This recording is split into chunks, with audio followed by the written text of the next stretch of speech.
Agora vamos fazer o quê? 11h28. Bom, estamos aí, o verãozão.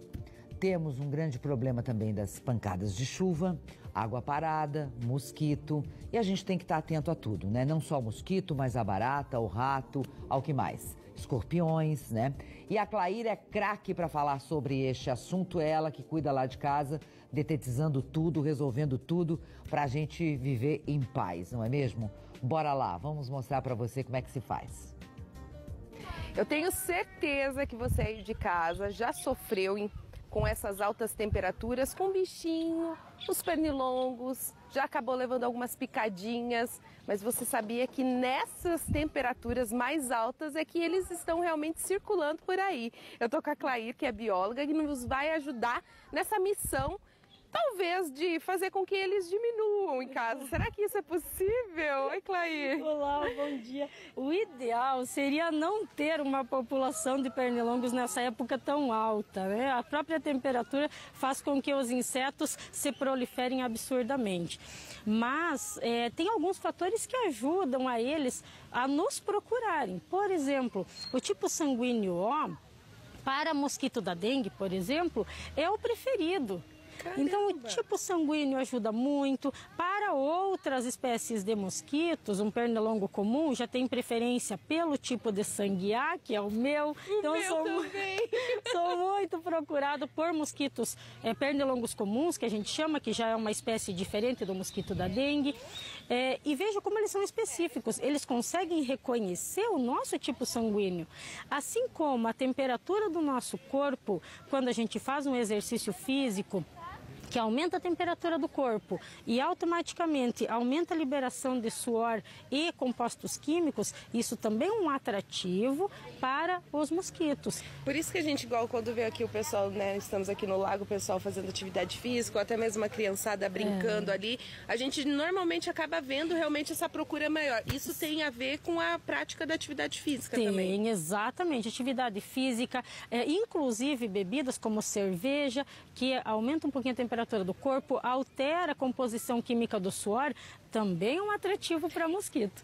Clair, eu estava pensando aqui, né? Tem alguns pontos específicos que parece que eles adoram no corpo da gente. Isso também tem a ver com essa questão de estar mais quente? Tem, exatamente. Por exemplo, a palma das mãos e dos pés são locais que têm uma temperatura levemente menor por ser menos vascularizado. Portanto, são regiões que já são menos picadas.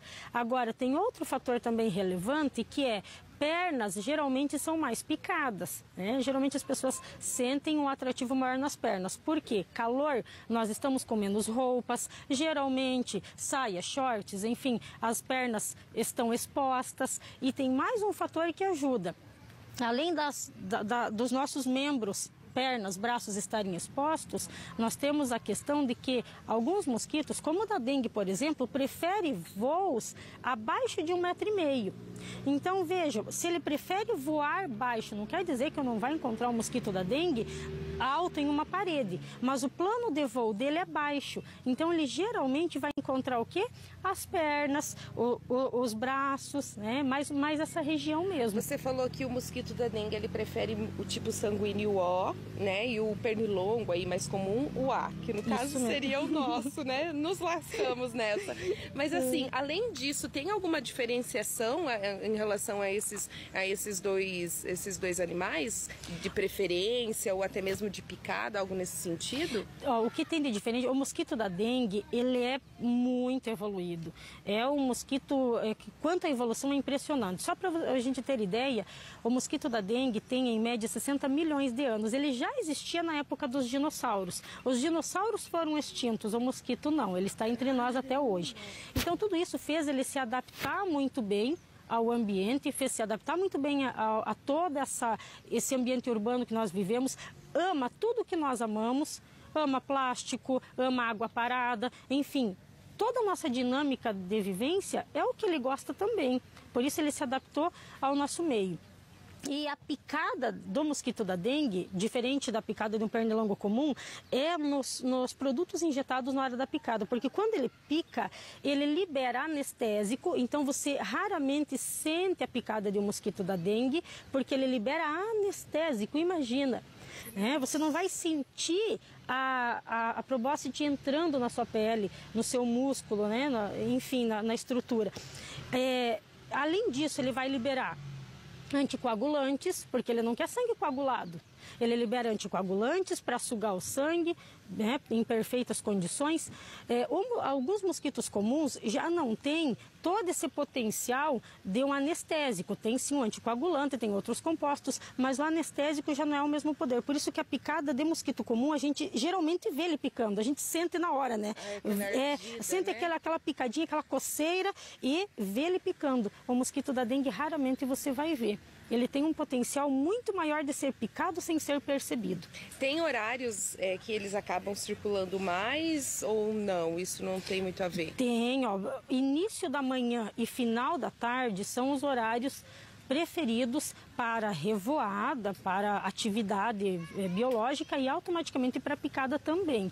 Durante o dia, eles vão se proteger desse sol absurdo, desse sol quente que nós estamos vivendo agora, da mesma forma que nós. Eles vão estar nas estruturas, nas casas, nos edifícios, se protegendo do sol. O repelente é uma boa dica? Ajuda muito, muito. Tem que usar, não podemos arriscar não. Existem repelentes mais eficientes, isso você vai ter que testar e verificar o quanto ele foi eficiente para você, mas ajuda muito nessa época. Existem até alguns protetores solares que já vêm com ação repelente, que é excelente, tem que utilizar. O que acaba fazendo que o repelente faça com que ele não chegue na gente? É o cheiro? É algo nesse sentido ou não? Existem até alguns produtos naturais que têm esse poder de repelir, exatamente, geralmente por odor mesmo, né? Então a percepção dos mosquitos é tão grande, é tão sensível, que vai perceber qualquer diferença no odor e não, esse ambiente não é para mim. Caramba, é muito... eles são tão pequenininhos, mas eles são, igual você falou, eles se adaptam rapidamente, eles evoluem muito rápido também.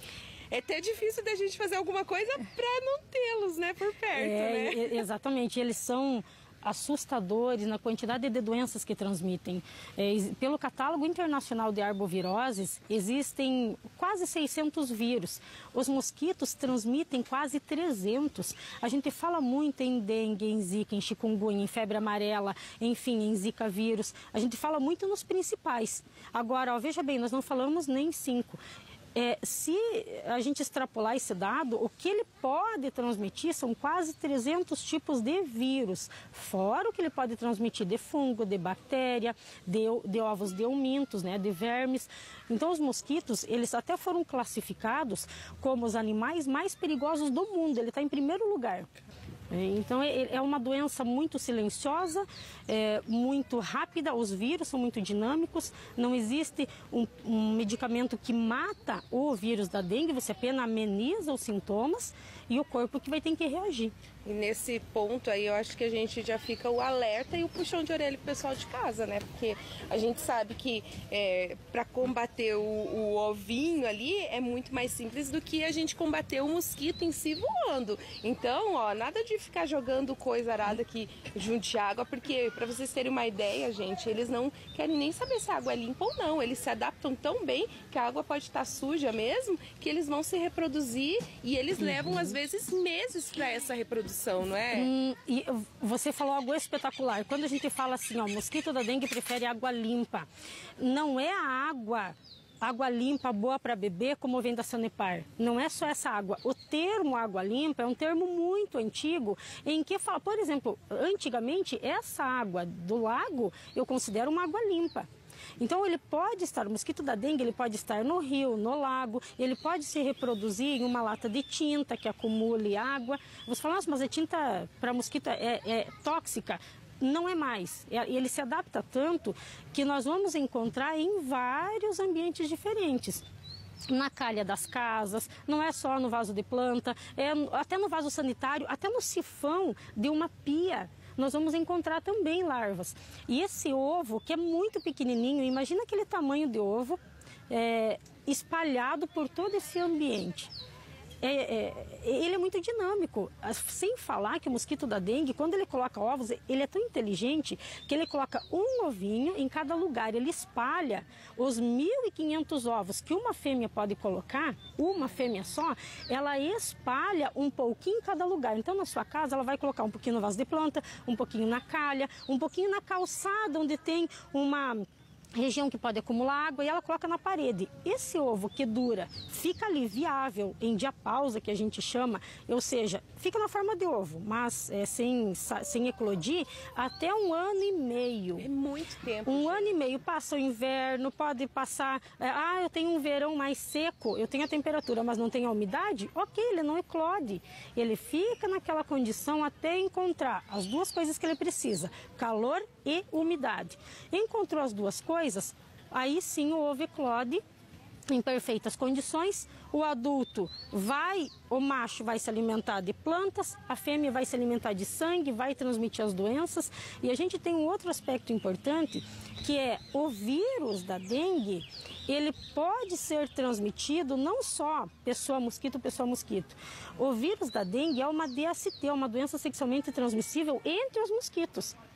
Porque o macho, ele pode eclodir do ovo já contendo o vírus da dengue.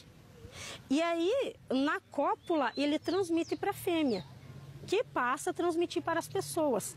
Assim como Zika vírus também pode ser transmitido já da fêmea para os ovos. Então, veja, nós estamos em um momento em que a única solução é combater o mosquito. Não tem outra alternativa. Não tem outra alternativa, é cada um cuidando do seu quintal. Eu sei que às vezes você fala assim, mas eu estou cuidando do meu espaço, meu vizinho está fazendo isso. Gente, cada um fazendo a sua parte é o que importa, porque, como a Clair disse, é muita, a quantidade é enorme, eles têm um tempo muito grande aí para se reproduzir, para sair realmente aí do ovinho. Então não tem jeito, o negócio mesmo é cada um cuidando e fazendo sua parte. Não tem alternativa, né? É muito mais fácil combater onde a gente sabe que ele pode estar. Olha, ele só vai estar onde pode acumular água. Parado. É muito mais fácil combater dessa forma do que quando ele está no formato alado, que ele está voando por tudo. É mais difícil. Ou seja, nós precisamos combatê-lo na fonte, né? Em qualquer ambiente que possa acumular água. Não descartar desde calçada até calha. Viu só? Enquanto isso, eu acho que eu e a Clair vamos sair daqui, porque como o nosso tipo sanguíneo é propício para os pernilongos, eles já estão vindo atrás da gente. Muito bom, Rafa. Clair, querida, você é craque, viu? Que aula, meninos, você viu? Que tipo de sangue você tem? Tipo O, então atrai mais. E a doença sexualmente transmissível que ela falou? Impressionante, quanta coisa que eu não sabia e que você nos ensinou hoje, Clair. Um grande beijo pra você, minha linda.